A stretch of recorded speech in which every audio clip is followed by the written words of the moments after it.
월급 250에서 300 굉장히 작은 이런 사회초년생이라고 하더라도 생활비가 줄줄 새는 것이 한 10가지 있다고 말씀드렸는데 여러분이 돈줄남은 아니지 않습니까? 저는 10가지 진짜 다 안 하거든요. 10가지를 다 안 할 수는 없잖아요. 자, 여러분 지금 딱 보여드렸죠? 왼쪽은 가벼운 거, 오른쪽은 무거운 겁니다. 매일 점심 외식하셔도 돼요. 뭐 이런 것들은 하셔도 돼요, 사실은. 자, 그런데 오른쪽에 나타나는 거 어떻습니까? 최소한 한 달에 30만 원 이상은 안 써도 되는 돈이 나가게 될 것이다 라는 거.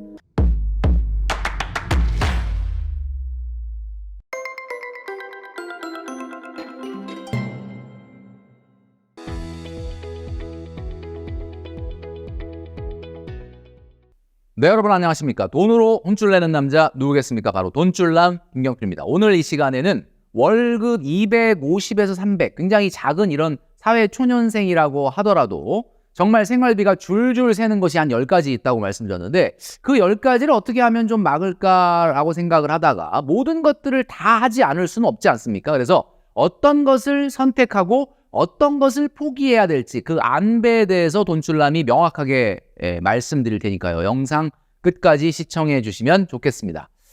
자, 지난해 우리 한국의 GDP가 8.2% 정도 낮아져서 현재 47개국 중에 감소율이 무려 3위를 하고 있다라고 이야기하고 있습니다. 제가 지금 보여드리는 이런 보도 기사들은요. 최근 일주일 동안 나왔던 기사들을 모은 거거든요. 무역수지도 2개월 연속 불황형 흑자, 지금 뭐 14개월 연속 적자였다가 뭐 흑자 됐다 막 그랬는데 그것도 보니까 불황형 흑자다. 수출은 여전히 10개월째 감소하고 있다. 이런 뉴스가 있고 또 세수 감소액, 이게 심각합니다. 여러분 지금 이게 굉장히 심각한데 상반기에만 못 걷어들인, 그러니까 전년 대비해가지고 펑크난 거죠. 40조 원 정도에 육박한다. 이건 아무래도 이제 집도 잘 안 사고 그 다음에 이제 아무래도 국세 수입 중에서 상당히 많은 부분을 차지하는 법인세, 대기업의 실적 악화 뭐 이런 것들이 맞물려 있으면서 자, 제가 지금 보여드리는 이 세 가지 모두 다 한국 경제의 암울한 분위기를 보여주고 있는데 우리 직장인들은 이런 뉴스를 아무리 들어도 나는 모르겠는데 이렇게 얘기하는 거예요. 왜냐? 월급이 안 나오진 않거든요. 내년에 보너스는 줄어들지언정. 자, 그 다음에 또 보니까 빚내서 집 사고 빚내서 빚 막기 이랬습니다. 뭐 적절한 빚은 뭐 나쁘지 않겠지만 너무 과다한 빚을 내고 또 그것을 빚내서 막고 가계부채가 지금 폭탄의 임계점에 와 있다. 이런 이야기 많이 듣고 있죠. 또 2분기 연속 0%대 성장. 지금 보니까 우리가 1분기, 2분기 지났지 않습니까? 2분기의 성장도 0%대라고 합니다. 민간 소비마저 이제 꺾였다. 코로나 끝나고 조금 살아나는 듯 했는데 그거마저 꺾였다라는 겁니다. 짙어지는 저성장 그림자 이렇게 돼 있죠. 한마디로 지금 계속해서 이번 주간에 나오는 뉴스들을 보면요. 정말 심각한 경제 상황을 보여주고 있다라는 겁니다. 이런 상황 속에서 우리가 정말 정신줄을 딱 붙잡고 내가 당장 다음 달 월급이 안 나오는 건 아니지만 우리가 어떻게 해야 되는가를 돈줄남이 지금 정말 부르짖고 있는데 이 기사를 제가 캡처를 하려고 딱 그 인터넷 화면을 딱 봤는데 그 위에 이런 광고가 딱 붙는 거예요. 지금 보여드리고 있죠. 예. 중고차 이 가격 이렇게 보여주고 있는, 미치겠네. 지금 이 경제 어렵다 이러고 지금 이 얘기 하려고 그러는데 위에 광고가 이런 광고가 붙는 거예요. 지금 정말 우리를 유혹하는 것들이 주변에 너무나 많다라는 겁니다. 제가 한번 말씀드렸죠. 지난해 팔린 우리나라의 평균 자동차 가격이 4,381만 원. 이게 평균이 4,381만 원이라는 거는 경차 안 타나? 평균이 4,381만 원이면 이거 외제차 아닙니까? 이 정도면? 네, 전기차의 영향도 있겠지만. 자, 그래서 제가 한번 말씀드린 적이 있죠. 이제는 정말 비정상을 제발 정상이라고 생각하지 말자. 여태까지 왔던 게 비정상이에요, 여러분. 자, 그럼 이제 정상으로 돌아가야 되는데, 자, 그러려면 어떻게 해야 되느냐? 일단 저축을 먼저 선저축을 해야 된다. 이렇게 말씀드렸고, 제가 지난 영상을 통해서 4가지 중에 1가지를 무조건 골라라. 그냥 무조건 4가지 중에, 주관식 없습니다, 여러분. 주관식 안 됩니다. 그냥 무조건 4가지 중에 하나 고르세요. 라고 말씀을 드렸어요. 자, 그러면 이 저축을 하고 나면 자연히 생활비는 줄어들 수밖에 없는데 그러면 어떤 거를 포기하고 어떤 거를 살아남게 할까? 모든 걸 포기할 수는 없지 않습니까? 아무리 돈줄남이 10가지 다 하지 마라 라고 얘기하지만 10가지를 다 안 할 수는 없잖아요. 여러분이 돈줄남은 아니지 않습니까? 저는 10가지 진짜 다 안 하거든요. 진짜 안 해요. 10가지.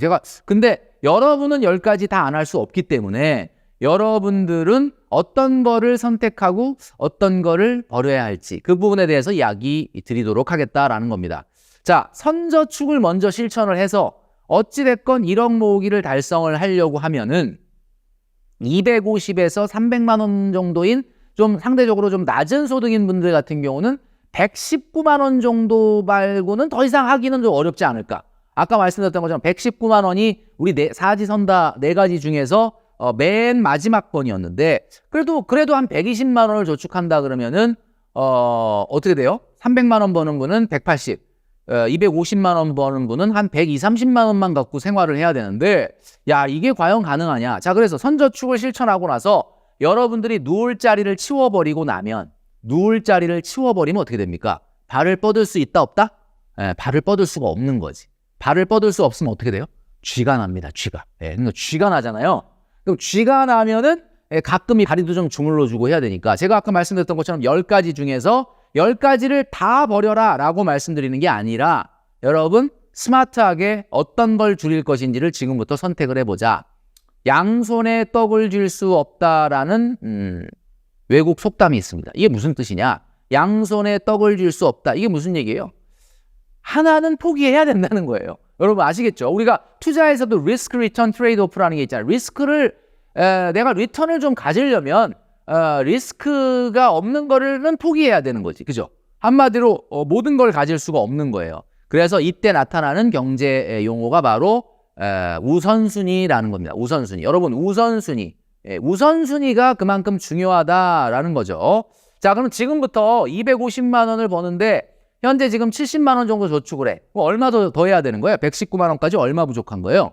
119만 원까지 더 하려면 한 50만 원은 더 해야 되는 거죠. 300만 원인 분이다 그러면은 어때요? 300만 원이다 그러면은 그분 같은 경우는 뭐 한 6, 70 정도 더 해야 되는 거고.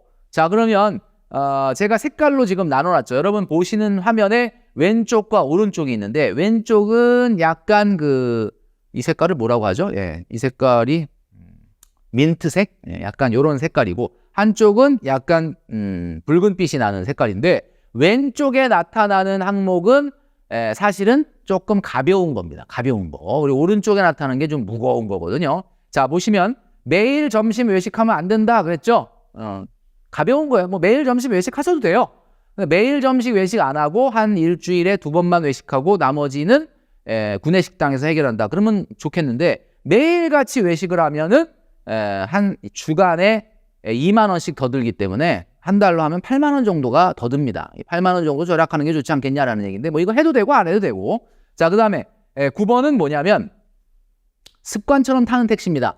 일주일에 한 2번 정도는 기본요금 타시죠. 일주일에 2번 정도 기본요금 탄다 그러면 이게 한 8,000원 정도 되는데 요거 하면은 한 달에 한 32,000원, 3만 원, 4만 원 정도가 더 들어가요. 자, 교통비. 그 다음에 테이크아웃 하는 커피 나쁘다는 건 아니에요. 테이크아웃 할 수 있습니다. 그런데 문제는 매일같이 하루도 안 빼놓고 하게 되면은 그냥 일주일에 한 2번 정도 하는 거 누가 뭐라 그러겠습니까? 탕비실에서 커피 먹고 기분 내기 위해서 오늘은 어제 안 먹었으니까 엊그제 안 먹었으니까 한 잔 먹자. 뭐 그런 건 괜찮다는 거지. 근데 일주일 내내 먹으면은 6만 원이나 더 쓰게 된다라는 거예요.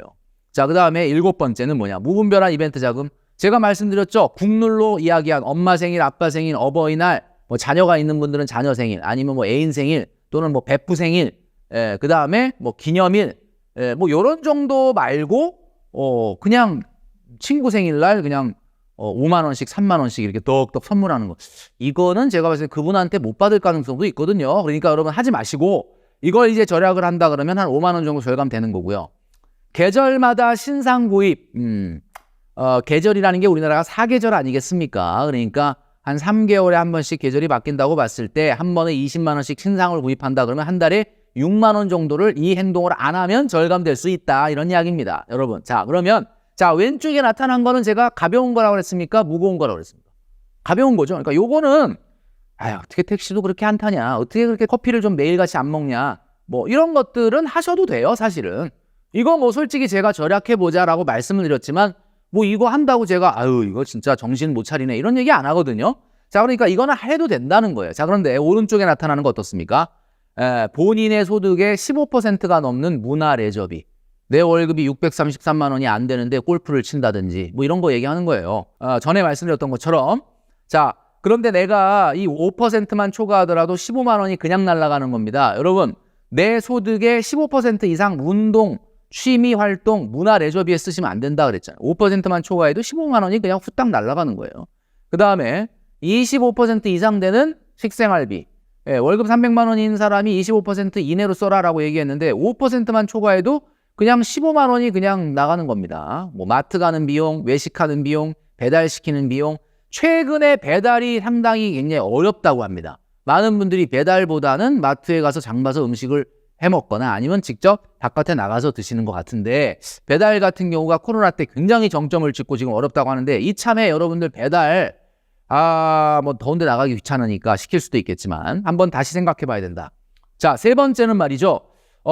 늘 제가 말씀드리는 거지만 이제부터 중요한 건데 주거 비용입니다. 직주 근접. 이유도 없이 직주 근접하지 말라는 거예요. 이유도 없이. 왜 직주 근접을 했느냐? 이유가 없어. 그냥 뭐 가까워서 편해서 좋아서 그냥 남는 시간 놀려고 자려고 쉬려고. 이건 안 된다라는 이야기입니다. 자, 5% 10%만 초과해도 그냥 30만 원이 집주인 월세로 은행에 이 전세자금 대출 이자로 나간다라는 겁니다. 자, 두 번째, 일단 선할부하고 떠나는 여행. 여행은 여러분들의 한 달 월급 예산 안에서 다른 이벤트 자금하고 배분해서 쓰셔야 되는 겁니다. 그런데 예산을 그냥 초과해서 일단 보기에는 싸 보이거든요.